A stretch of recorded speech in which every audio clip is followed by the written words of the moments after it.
Deartháir, the never-ending rain. Chapter 1. A Drizzle of Adventure.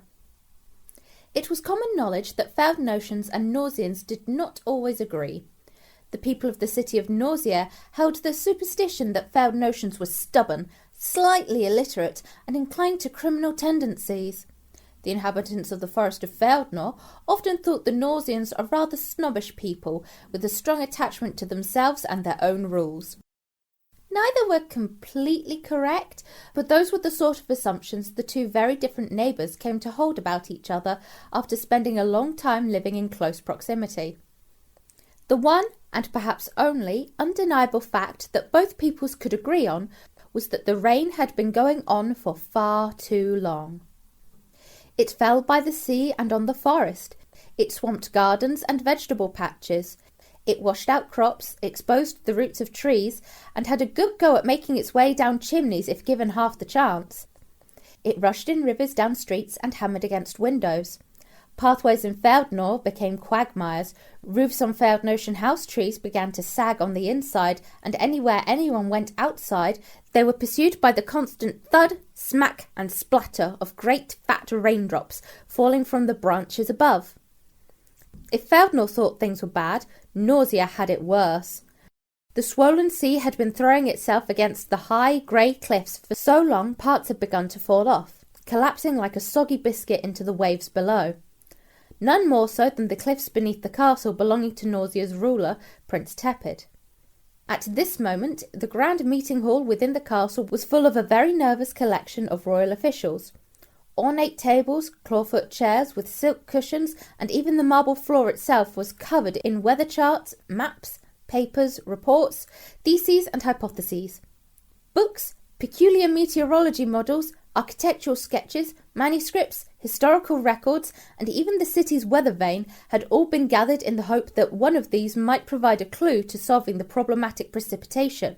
Surely the construction of better sea defences around the castle must be made the top priority, the royal historian was saying. No. We must put the city itself first, argued the treasurer. Restoring our local trade infrastructure will reassure the people and the treasury. If we do not protect this castle and it crumbles, the city could be damaged, reasoned the historian. What's more, it's a site of significant historical Nausian heritage, she added tersely. I hate to say it, chaps, cut in a third voice, but I believe the castle and the city's trade might both have to be surrendered to the elements. The treasurer and historian turned. Prince Tepid was leaning on his desk, seemingly quite calm. At least for the time being, of course. He smiled reassuringly. Neither historian or treasurer felt any better. But, Your Majesty, the city, stammered the treasurer. The city and its trade won't be too damaged if some of the castle falls, said Tepid. I might add that the people will be quite safe too. Most dwellings are a decent distance from my castle, and those that are a little closer have already been badly hit by the sea. Their inhabitants certainly left a long while before now. The occupants have left, remarked the officer for dwellings and residencies. We didn't send out any notices for emergency evacuation. I think they decided they weren't going to wait to be told, said Tepid, clearing a space in the piles of papers on his desk and perching on a corner. Is it a surprise? He asked. The lower streets are flooding. We have roughly 1/3 of our harbour left, no fishing grounds. The Nausians are leaving this place. More go each day. Where are they going? Asked the historian. To the plains, and Feldnor mostly, Tepid replied. Oh, Feldnor? The historian could barely conceal a smudge of scepticism in her words. Tepid noticed this, but smiled once again. Yes, there as well, he replied. The historian flushed indignantly. My apologies. I merely thought the opinions of a few don't often indicate the feelings of a majority, said Tepid, a little glint of knowing in his eye. He adjusted his perch on the desk, speaking cheerfully to the room again. Now, I think we should all agree on finding out how to stop this silly rain. The officials exchanged looks, wondering if this was one of Tepid's notorious Tepidish ideas. Sire, said one slowly. The rain is weather, sire. Yes, indeed, Tepid continued unabashed. But I think we can all agree that this is not natural weather, is it now? Several more confused glances were passed to and fro between officials. Tepid found this rather amusing. He got up and started pacing the long hall. Oh, come along, isn't it obvious? He asked at last, when his official silence seemed indefinite. Normal, natural rain blows in on some clouds, dumps its load, and leaves in a week or so at most. This rain, however... He turned and started striding up to the other end of the hall. Arrived 4 times ago at least, and in the dry season, I might add.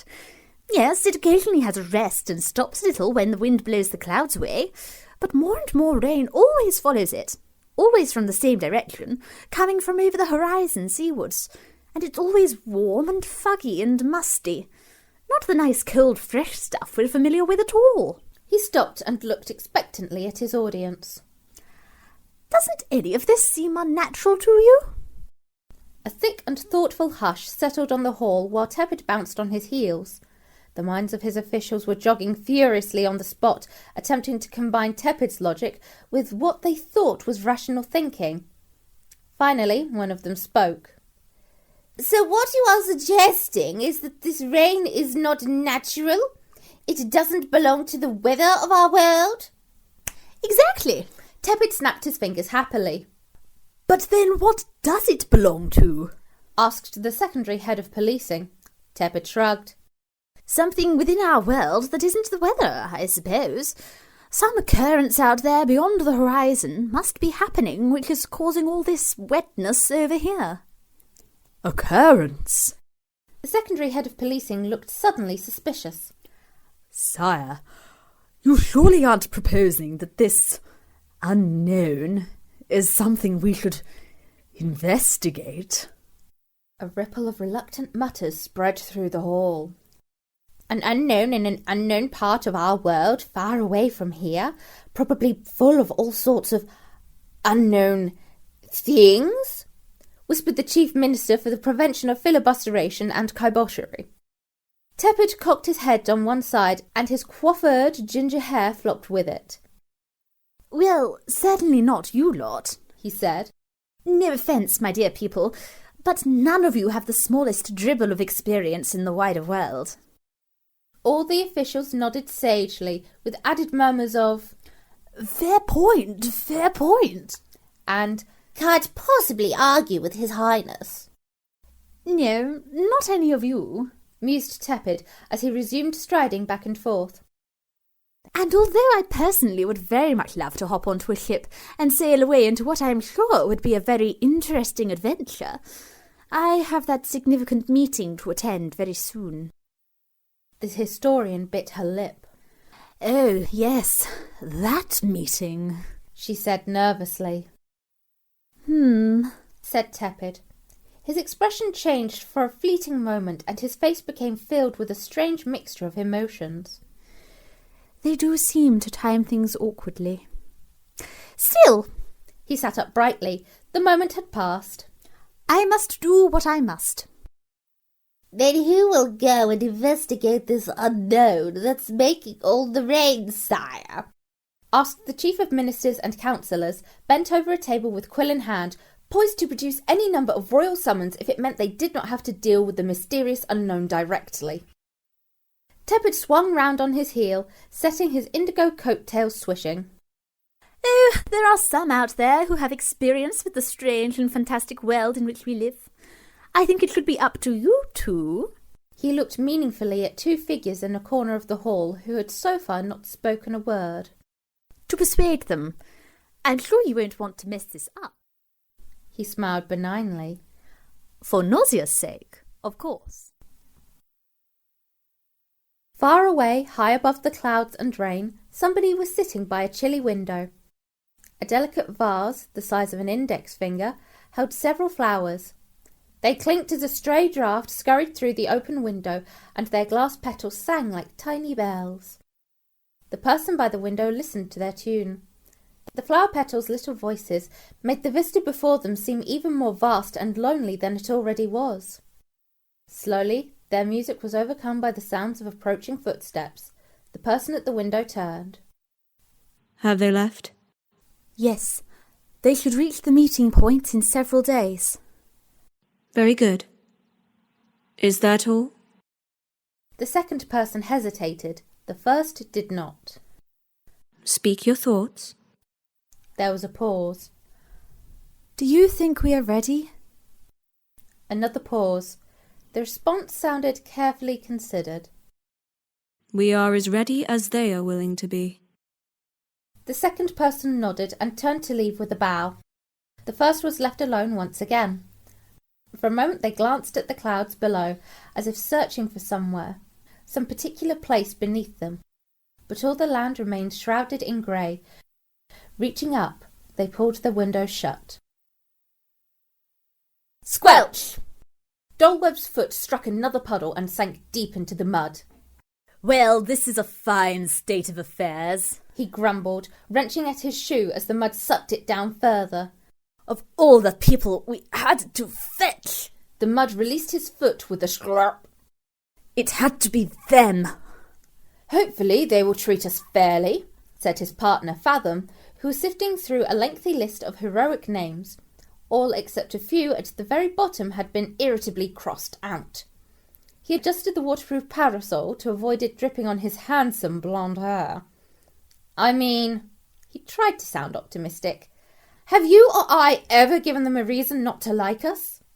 They don't need a reason, said Dolweb miserably. The soggy duo was in disgrace, since they had taken it upon themselves to try and force Feldnor back under Nausean rule by hoodwinking a very confused Delilah into nearly marrying Prince Tepid. Fathom and Dolweb had found themselves stripped of their ranks as councillors to the throne. They had received 30-day suspension from any royal duties, had lost the authority, privilege and respect they once enjoyed, and had endured the rare and unnerving experience of seeing Tepid genuinely angry. Now they had been demoted to the roles of errand runners, the lowest position in service to the prince. The fact that they were filling the shoes of their own errand runners, Holly and Lysander, who had been the ones to alert Tepid to the councillors' shifty plans in the first place, before joyfully resigning, added the final crushing blow to what the pair of them had agreed was a significantly low point in their careers. It was Fathom and Dolweb who Tepid had spoken to at the end of his meeting, and they knew very well what that benign smile had meant. One wrong move off the path of redemption, and they'd be pickled herrings. A tall wooden door loomed in front of them, surrounded by heavy grey stone. With some reluctance, Dolweb lifted his hand and knocked smartly. Both tried to arrange their faces into pleasant, persuasive expressions as the door was pulled open. A woman stood in the doorway with one hand on her hip. And what a woman she was! Her arms were tanned and twisted with muscles, each decorated with a museum of battle wounds. Her hair was well maintained and tied into a sensible bun at the base of her neck, but her look of disinterested politeness was embroidered with a particularly fierce scar that ran from her ear to just below her lip. Her whole being gave the instant sensation of standing at the edge of a large and impressive precipice.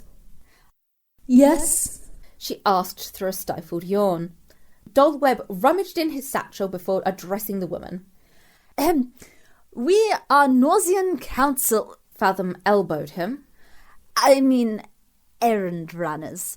And we have come to request your legendary services. But the woman was shaking her head. I'm sorry, Mr. Errand Runner. We can't help you. But we haven't told you the task at hand, sputtered Dolweb, stretching out his best smile and a long letter. I know, said the woman, leaning on the doorframe. But you see, my darlings, it's been a long while since our last adventurous task, and, well, now... She paused as an equally scarred man appeared next to the woman. Beneath his beard, a large baby was strapped firmly into a papoose. The baby was chewing on a mace which had the points filed off. We have a task of our own. Oh. The ex-councillors blinked, lost for words. Sorry. The woman yawned again, and the door shut, leaving Fathom and Dolweb outside with the rain dancing on their parasol. Feeling very defeated, they began trudging back down the high cliff path they had just struggled up. The sound of the sea could be heard crashing below. Dulweb was fuming. Now what?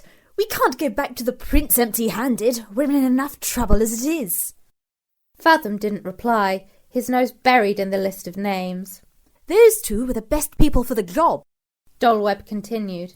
No one else has wanted anything to do with it. How inconsiderate to go and decide to have a family. They shan't be able to do any heroic exploits for who knows how long. He glanced at Fathom. Who's left? Fathom was gazing straight ahead. He seemed to have come to a very unpleasant decision. No one, he said finally. We've only got one last option. He turned to Dulweb, who suddenly realised what his companion meant. Absolutely not, he said. No, no, no, no, no, no. Honor went to shut the castle door, but Fathom stuck his foot in the way. Please, you haven't heard what we have to ask. Whatever it is, said Honno, every syllable exuding acute defiance. Invitations, summons, new rulers, arrests, or notices of enforced abdication, the answer is no. Mr. Honno, be reasonable, pleaded Dulweb, but Honno was now pulling on a hood and coat from a chair inside the door. I have a lot of things to do, he said. I must see my cousins, and if I don't turn up, my aunt will end us all. And we're busy enough stopping the forest from sinking, because in case you haven't noticed... He thrust his hood over his head. It's raining, so talk to someone else. Excuse me. And with that he pushed past them, slamming the door as he went, and stomped away into the forest, leaving the mortified ex-councillors behind him. Honor made his way quickly through the saturated paths of the forest. He passed Veldnotions and Nausians who had come knocking, looking for shelter, building walkways together, salvaging crops, and attempting to keep everything they owned dry. When he came to a particularly busy piece of walkway construction, he took a shortcut up a nearby tree and continued along its branches, as if he'd merely hopped onto a higher path. His sleek, black tail kept him so well balanced he could keep his hands in his coat pockets, and even though the branch was very slippery, his feet gripped excellently through his thin shoes. Climbing and strolling in the trees was something Veldnotions had been born to do. Though for all their instinctive treetop agility, they were still perfectly capable of the odd slip, stumble, or a very rare fall if, for example, a fair-sized branch fell on their heads. And this is why Honno suddenly threw his arms out and seized the tree trunk as a heavy branch did just that. Blinking up into the rain-soaked boughs above, he heard a familiar voice shouting from the very top. Hold still, you silly tree! Abrian, is that you? Honno called, hardly surprised. Who said that? Abrian? Honno moved a little to see the distant outline of his friend.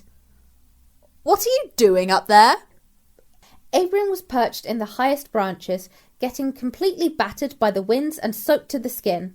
In one hand he had crumpled notes and a charcoal stick for writing.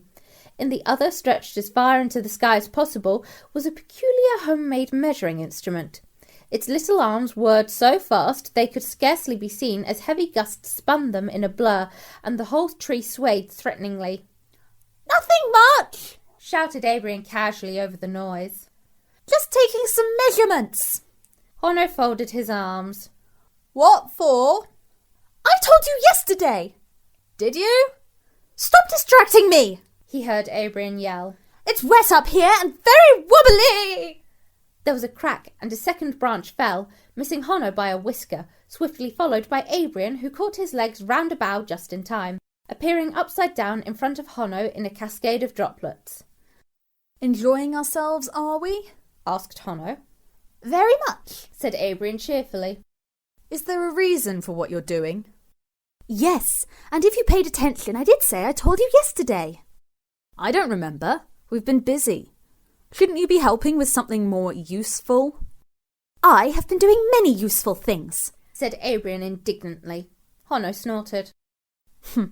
Last I saw, when you weren't trying to fall out of a tree, you were giving your little dragon a bath. She needed one, said Abrian, not looking him in the eye. She's a fire heart. Yes, but that doesn't mean she can't take to water. Honno arched an eyebrow. Abrian. She didn't mind at all, huffed Abrian, with arms folded, swinging slightly where he hung. What are those on your hands? Said Honno levelly. There was a short silence. Burns and bite marks, but she's clean now, and she'll thank me later when she doesn't get scale lice. Honno rolled his eyes. Besides, Abrian continued, as if nothing had happened, aren't you supposed to be somewhere? Oh, bother! Honno flinched, stumbled where he stood, and darted down the trunk, leaping across to another tree and out of sight. 10 minutes of skidding, slipping, and panting later, Honno finally arrived, heaving and muddy, on his Aunt Bolivia's doormat. I'm so sorry. I'm late, she said with a wry smile, standing aside to let him in. I knew you would be. You always are. Sorry, Auntie, said Honno guiltily, hanging up his hood and coat on a long set of hooks inside the door. But Aunt Bolivia wasn't unreasonable and had already set off back into the house. You're forgiven. Now that you're here, I know I said you could start with the roof of the privy, but right now I really need your help putting those things up in the attic room. And then there's some other outdoor bits and pieces that need attention. So Honno set to work. Unlike his threatening descriptions, Bolivia wasn't half as monstrous as he made her out to be, unless you got on her bad side. In fact, she was extremely fond of her nephew. She was also as sharp as a pin, with a good helping of experience in every walk of life. She was mother to 4 daughters, plus Honno, who had been taken in by the family after his parents drowned in a sailing accident. Bolivia and Honno's uncle, Marengo, had raised him as best they could, despite their already busy household. Marengo enjoyed watching Honno trying to survive the affections of his very enthusiastic cousins, while Bolivia was always prepared, wet towel in hand, to step in and break up any tussles. If you have ever experienced being suddenly seized and wrapped in an icy cold, soggy towel, you would take the threat seriously. After Marengo had died during the war against the Witch of Glass Mountains, and when she had cried her fill, Bolivia had pulled her no-nonsense attitude back on and continued ploughing through. What good's crying all our lives when he would have wanted us to carry on living them? She had told her children, who, eventually, accepted that maybe she was right. Privately, they all missed Marengo very much, in a funny mixture of sadness and deep affection. The sort that makes you laugh and cry a little at the same time, and they always did their best to laugh much more than cry. After the war, Honno, who had been itching to leave and find his very own house, had started the anti-Tepid revolution with Abrian. Their adventure led them to take over the very castle Prince Tepid had built in Feldnor as a sort of second home in case he ever needed it. Although thoroughly reluctant to relinquish her protective hold over him, Aunt Bolivia had eventually agreed to let Honno leave. The family really did need the space after all, what with Honno's younger cousins also leaving childhood behind. However, not very long after Honno had left and the anti-Tepid revolution began trying to run Feldnor, Aunt Bolivia found a surprise waiting on her front door one bright morning. There had been some funny goings-on in the forest, what with posters from Nausea saying something about the ATR being disbanded, an impressive red moon appearing over the forest, and dramatic noises coming from the ruins. Then suddenly, Gina, Bolivia's second eldest and long-dead daughter, turned up unexpectedly, alive, fully grown, and grinning sheepishly on her doorstep. People in Feldnor were only beginning to adjust to the idea that a couple of their number had come back from the dead. The Aluiciuous twins had reappeared, one as a solid person and the other as a ghost, but this was still a very peculiar, uncommon occurrence. The Aluiciouses had always been a bit strange, but dead people were expected to stay dead. That was why it took a long sit-down, a large drink of something strong and hot, lots of tears, and a few more swigs of something strong and hot, before Bolivia had just about understood that Gina had been on a bit of an adventure. She had died in a freak accident when she was still a child, and spent a long expanse of time in the Netherworld, the land between the living and the dead. Someone called Key had tried to bring her back to life for his own nefarious reasons, but this hadn't worked, and Gina soon disappeared back to the Netherworld. There she'd waited for what felt like a very long time, believing that a particular someone was going to break her out of that place. Upon discovering this wasn't going to happen, she'd resolved to punch herself out instead. Gina had kept two objectives in mind as she pummeled her way through the fabric of reality, aside from being desperate to escape the wastelands of the netherworld. One was to beat senseless the person who she felt was supposed to have rescued her, the other to come home and start living the life she'd been denied for so long. Having achieved one of those ambitions, Gina looked forward to rushing headfirst into life again. However, now that her baby girl was back home, Bolivia hadn't so much as let Gina put on her own shoes, let alone leave the house. This meant the house tree was full once again, and with a recently slipped disc in her back, Bolivia had conscripted Hono as extra assistants. By the time all the outdoor bits and pieces were finished and the privy roof had been restored to its former glory, the sky was beginning to darken. The windows of the house radiated a golden warmth. In the twilight, other watery spots of light could be seen gleaming here and there through the lengthening shadows of the trees as other failed notions did their best to light their fires and shut out the rain for the night. Back inside, Hono dropped a bundle of dry logs onto the hearth, struck a flint, and watched as lazy flames sprouted from the kindling with a hiss and crackle. He felt quite pleased he had managed to keep the family's log store so dry. It had been hard work in the bad weather, but seeing the fireplace filled with fresh, burning wood made it feel worth the effort. He stepped back, dusting off his hands as Bolivia peered over the top of a pot that was filling the room with the steamy aroma of stewing mushrooms, parsnips, and dumplings.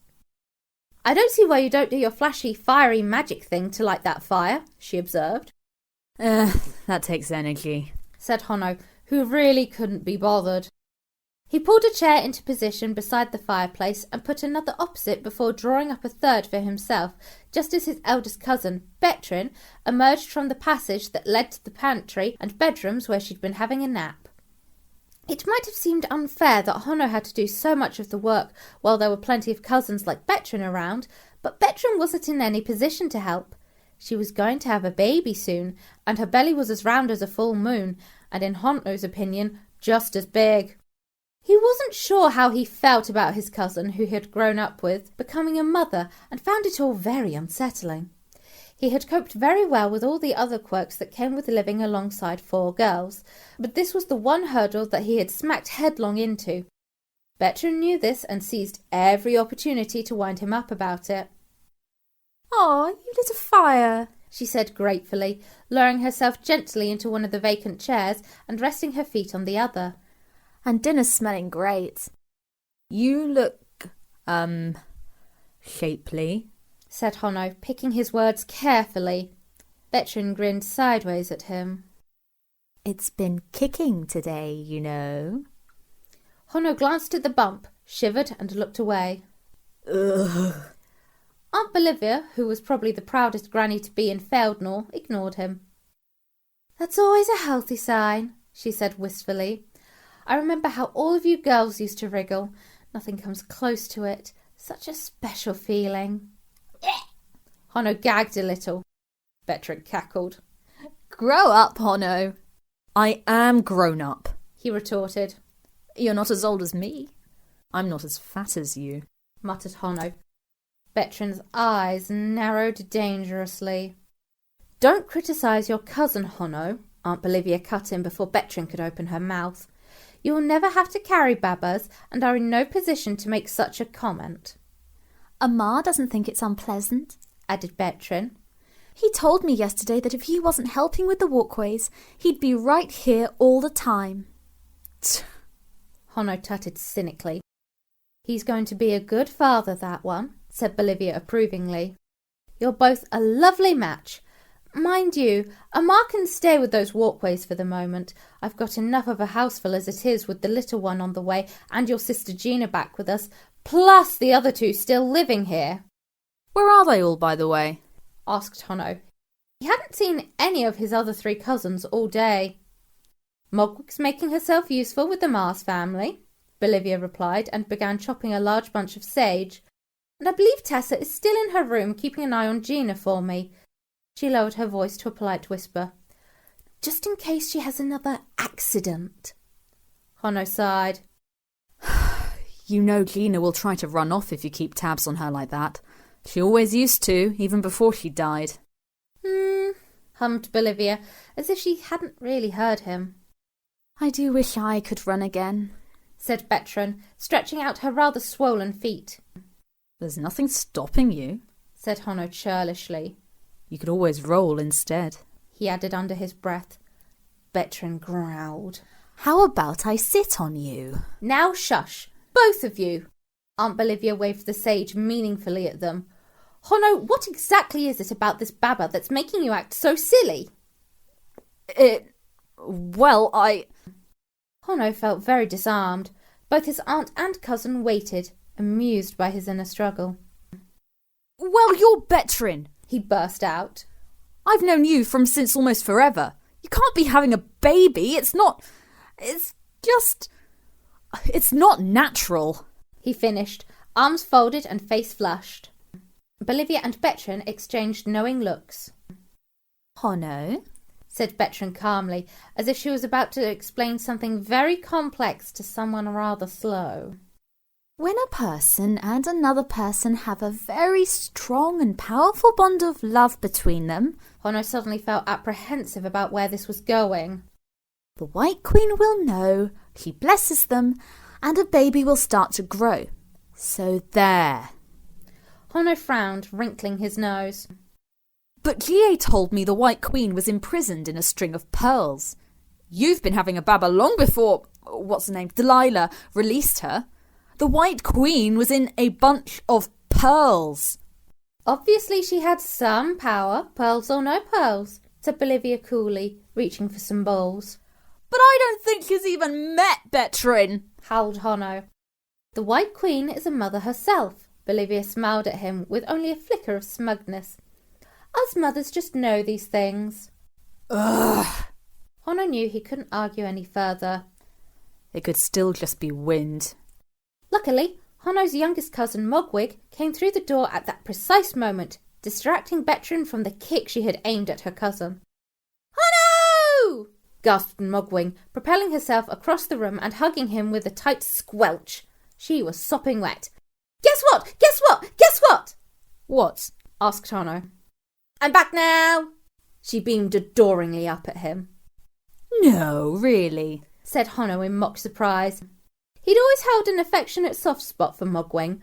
Although the youngest by a fair bit, she was certainly the most straightforward of his cousins, and Mogwing appreciated having someone around who was, for once, not a girl. You gonna stay for dinner? She asked hopefully. Nah, said Honno, noticing how dark the forest outside the windows had become. I've got to get back to my house and light the fire back there. Because no one else in that castle can? Snickered Mogwing. Because you're definitely the best. Naturally. Honno grinned and got up to get his hood, Mogwing still clinging to his ribs. He looked down. You gonna let go? No, she said, letting go. She slumped in his chair as he made his way to the door. When I get a house tree of my own, you can visit me there. Will do, Mogsy, said Honno, buttoning up his coat. Bye, Auntie, he called, shooting a reproachful glance at his aunt. Don't you give me that face, she laughed. These things are the way life goes. With a shudder, Honno shut the door behind him, his mind working fast. Night was swiftly drawing in, but failed notions have good memories for routes and can find their way through any place they know well enough, be it noon or midnight. So Honno made his way easily through the dark paths, not stopping to look where he was going. People who share a very strong bond of love, he repeated to himself. There was something about the whole business which worried him. The White Queen gives her blessing. First I've heard of this. He continued hurrying along, head bent against the wind. He thought about Bertrand and Amar, then about his friends from the ATR. Would any of them end up like that one day? Would the ATR even exist if they all ended up going their separate ways? This made him feel miserable, so he hastily cleared it from his head, dismissing the idea with the fact they were all too young, too busy, and none of them were likely to ever do anything that would attract the White Queen's attention. Well, except maybe for... Honno quickened his pace, suddenly concerned. Gia and Delilah were undoubtedly close. In the aftermath of the battle at the ruins, things between them seemed pretty clear. Could the White Queen still bless people if one was a ghost? She'd blessed Bertrand while stuck in some enchanted pearls, and she surely hadn't met Bertrand face to face. Otherwise old Queenie would absolutely agree that one Bertrand is enough. Ouch! Honno collided hard with someone and stumbled back. They grabbed his arm before he hit the ground. "Oops, sorry, my fault," said a cheery voice. Carew? Honno squinted, taking in where he was now and seeing the jet-black hair and ears of Carew, the ATR's closest neighbour, who was holding a lantern and beaming. "Honno!" he gasped, recognising him in the lantern light. "At last!" Why are you out here? Are you looking for something? asked Honno, confused. "Yes, you!" said Carew, his eyes bright. He had always been very good-natured and supportive towards the anti-Tepid revolution, ready to help or listen to news or stories or dodge when he crossed the paths of the grumpier, less sociable members. Right now he seemed completely delighted. You're looking for me? said Honno, feeling rather perplexed. "Yes," nodded Carew, ears flapping. "I must tell you, I can't believe how exciting this is. You're going on..." Woo! Abrin dropped out of the canopy straight onto Carew, measuring instrument and all. Honno, who had lived with Abrin far too long for this to surprise him, picked up the lantern and reignited it as Abrin struggled to sit up. "I suppose I was pretty much finished up there anyway," he observed, peering up at the branches from which he'd descended so abruptly. "Get off our neighbour," said Honno flatly. Abrin glanced down, jumped and hastily scurried upright. "Bother, sorry, Carew. Didn't get a chance to aim the landing." Though slightly squashed, Carew took this all in his stride. In fact, he seemed happier than ever. "You're both here! This is brilliant!" he said joyfully. "I wouldn't classify being squashed by a falling moron as brilliant," said Honno, scowling at Abrin, who merely tossed his nose in the air with a huff. "Huff! Now I get to tell both of you in person," Carew went on. "I wish I could see what will happen. This is going to be so good. I just love it when things like this happen. I wonder if there'll be any..." "What is it?" interrupted Honno. Carew drew a deep breath. "The anti-Tepid revolution are going on an adventure!"